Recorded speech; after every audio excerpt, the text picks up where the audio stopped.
So, you want to save the world with clean energy?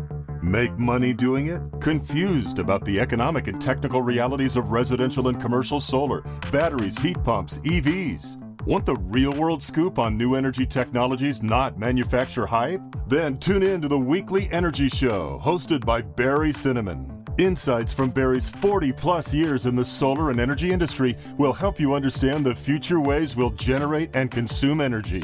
And now, here's Barry.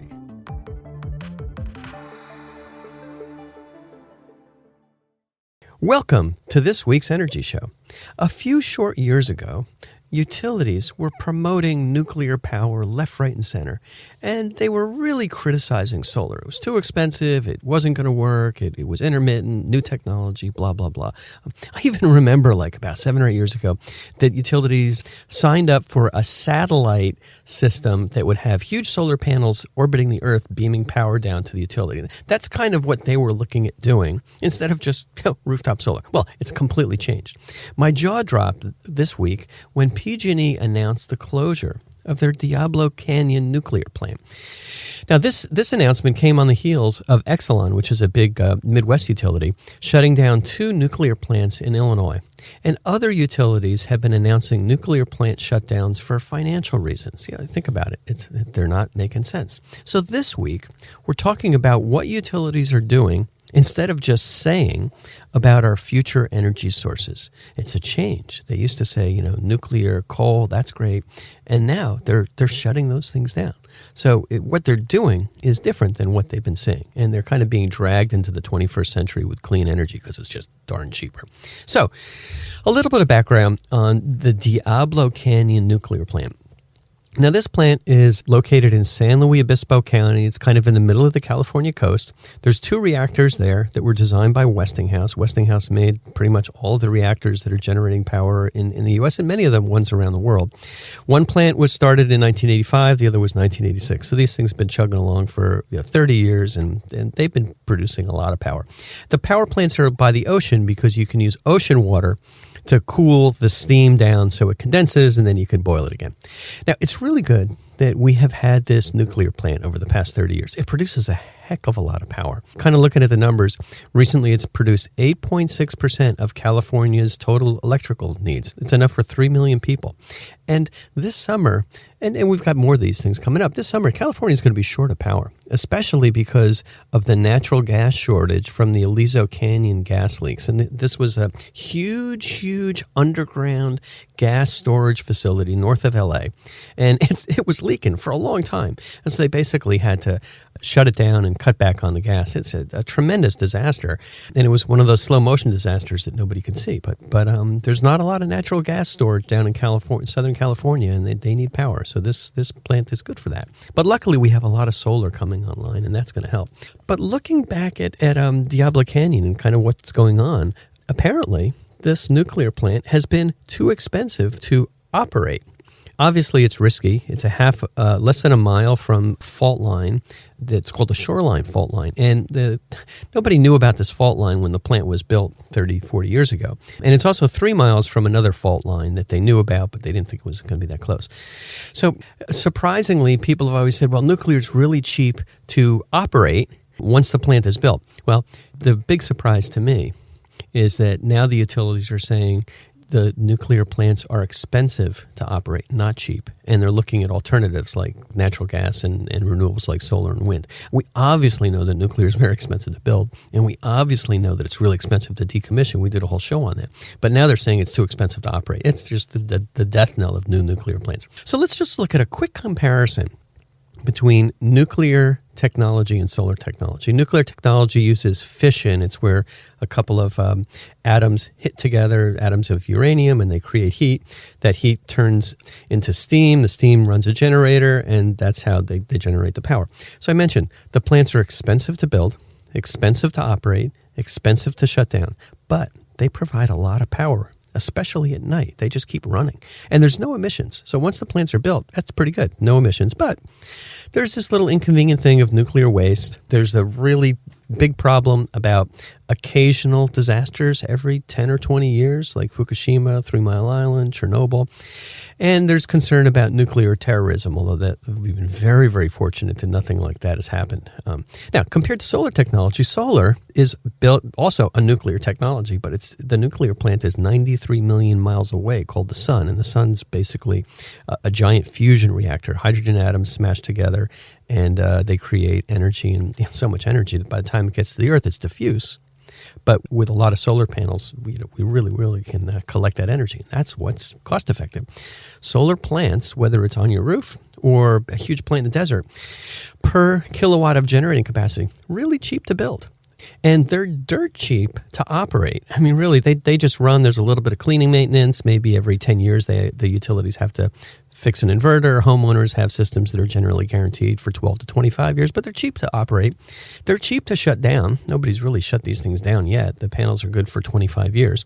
But there's a problem. There's intermittent power generation. Obviously, you don't get any solar power at night.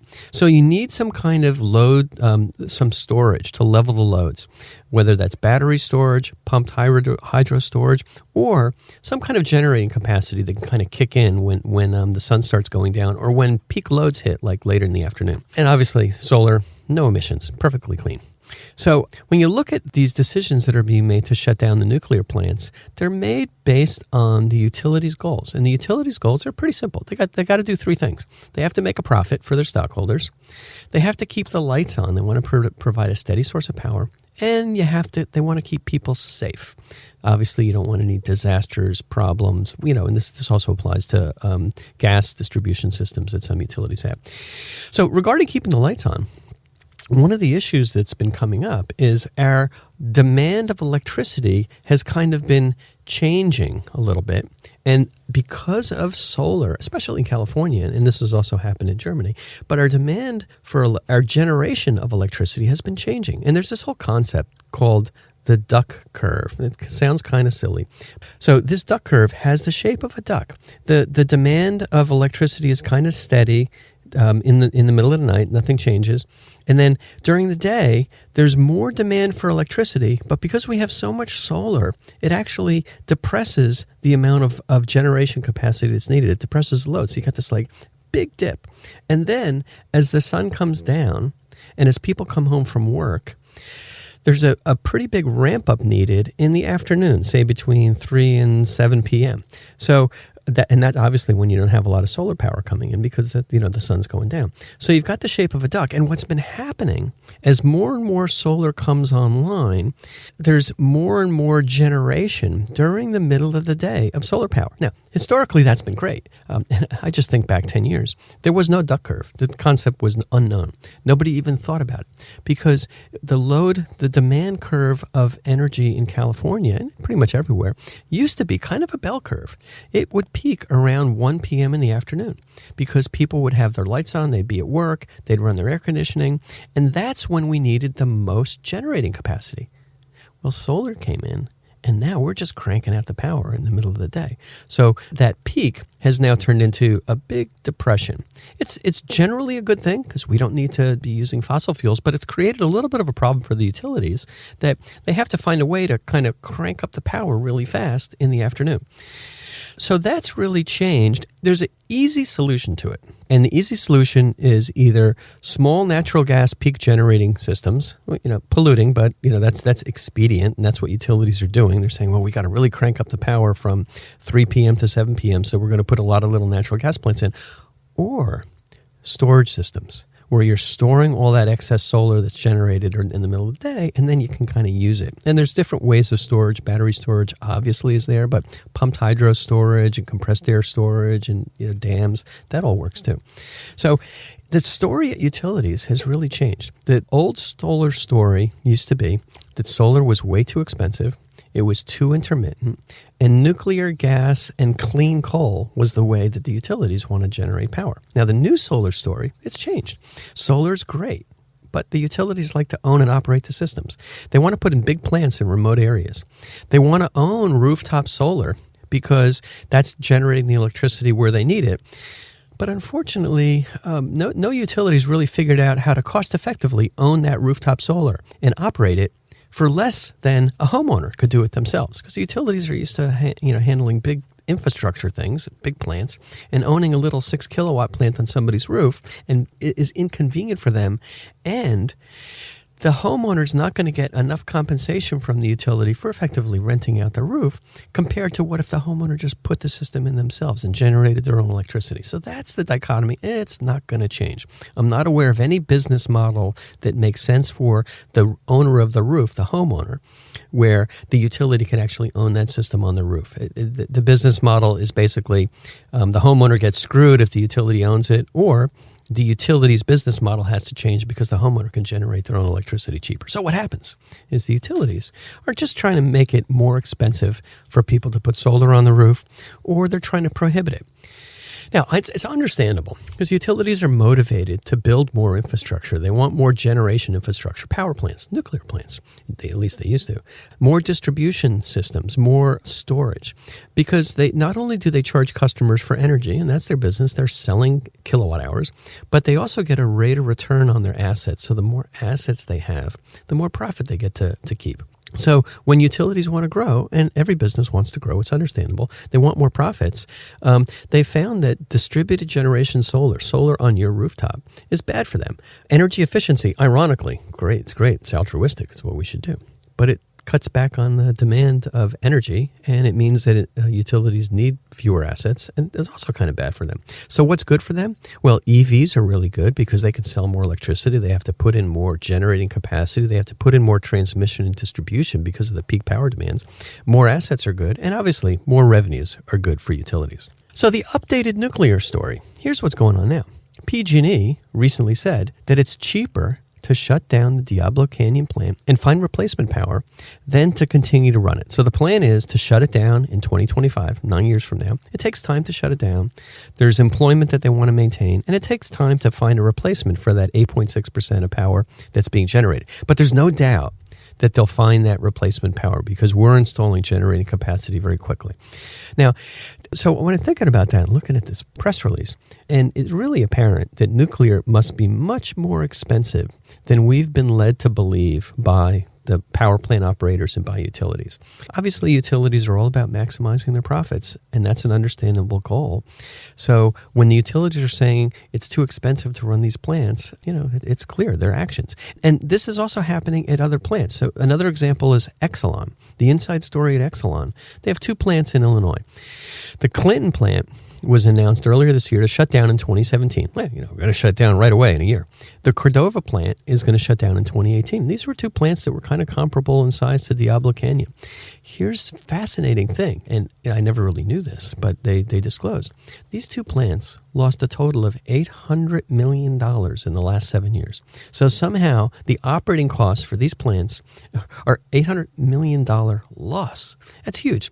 Utilities are trying to make a profit, and they're just trying to get out of this millstone weight of nuclear power plants around their neck that they've committed to. Now, they probably have the same situation with coal because coal is expensive, but they're really trying to get out from under this nuclear millstone. So what Exelon said is the power price from nuclear, in other words, the amount of money that they're getting paid by the ratepayers, doesn't cover their cash operating costs, not even their non-cash costs like decommissioning and depreciation and amortization or waste disposal costs. It's just their cash costs, and that's pretty amazing. So there's a bill in the Illinois state legislature that would provide extra financial credits to clean energy sources. Solar and nuclear, ironically, were included in this because nuclear doesn't emit carbon dioxide. So in that sense, it's clean. The bill didn't pass, and Exelon wasn't able to get extra compensation for the nuclear plant. And that's kind of interesting. It's like we want solar and nuclear. The bill didn't go through. If the bill was just solar, it might have gone through. Anyway, the same story is kind of happening at Diablo Canyon. The inside story is that PG&E worked out a very tricky compromise between the utility and between environmental groups in California. They also had to work out a deal between the utility, the Public Utilities Commission, and the unions, because there's 1,500 people that are employed at the Diablo Canyon plant. Obviously, we don't want to lose those jobs, and those people have been working there, for 30 years. So the deal was that those jobs would stay in place for 9 more years, And, hopefully those people are going to, I'm sure they'll find other good jobs. And obviously, if they're looking for something sooner, they might want to get into the solar business because there's just going to be a lot of demand for that.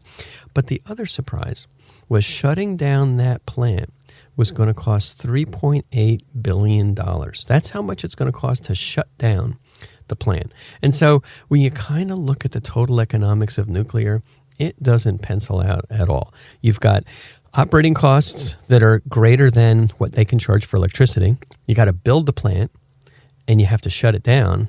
And then you have all the risks of a potential disaster and waste disposal, which basically we're not accounting at all for the waste disposal. We're just putting it in pools and hoping that future generations will figure it out. So there was a compromise worked out between PG&E and the environmental groups, and this was kind of worked out also with the unions and the California Public Utilities Commission. Here's the deal that they worked out. In the overall scheme of things, I think it's a reasonable deal when you look at the compromise for the cost of electricity and then California's goals for reducing our emissions. PG&E will get to impose new charges on customers. These are new charges to shut down the plant. Now, this isn't including nuclear decommissioning or anything else. There's going to be a new charge on your bill, which is basically extra charge to shut down this plant in addition to the decommissioning. So they wanted to not lose the profits that they were hoping to get from this plant, and questionable whether there were really going to be profits there at all. So this is going to help prop up PG&E's profits. And the other thing that's interesting is this extra customer charge is there to help the utility transition not to natural gas, which they say is the cheapest substitute fuel. So what they want to do is, and other utilities are doing this because natural gas is so cheap, shut down nuclear, shut down coal, put in natural gas plants. We don't want to do that in California because natural gas has carbon dioxide emissions. So they're getting paid extra money not to shift to natural gas and instead put in more storage. And they're talking about pumped hydro storage, possibly, probably more solar, more wind, inevitably battery storage, and more energy efficiency. And so basically the deal that PUC and environmental groups made was we're going to pay PG&E a little bit more to shut down the plant and not replace it with another polluting source. So when you drill down on these economics for nuclear, they just don't pencil out. It's going to get more expensive. Natural gas, who knows what's going to happen with that? Obviously, solar is going to get cheaper and storage is going to get cheaper. So in the future, the thing is, get that solar plant on your roof. If you have solar on your roof, in the future, there's going to be a different electric grid. You're going to be able to charge your car with electricity. You're going to have storage in your home. There's just going to be kind of an automatic transfer of electrons between the roof, between what you need in your house, between your vehicle, between your storage system, and you're going to be selling power back to the utility when they need it. You're going to be buying power from them when you need it. It's going to be a change in the future, but it all starts with you installing rooftop solar panels on your roof. Well, that's all the time we have on this week's Energy Show. Thanks to all of our listeners for tuning in. And if you missed any of today's show, you can always go to our website at cinnamonsolar.com and listen to the podcast.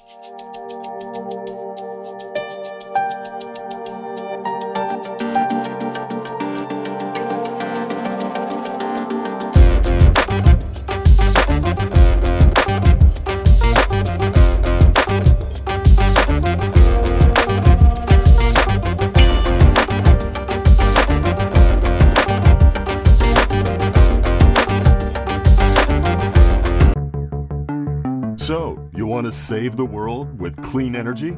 Make money doing it? Confused about the economic and technical realities of residential and commercial solar, batteries, heat pumps, EVs? Want the real-world scoop on new energy technologies, not manufacturer hype? Then tune in to the Weekly Energy Show, hosted by Barry Cinnamon. Insights from Barry's 40-plus years in the solar and energy industry will help you understand the future ways we'll generate and consume energy.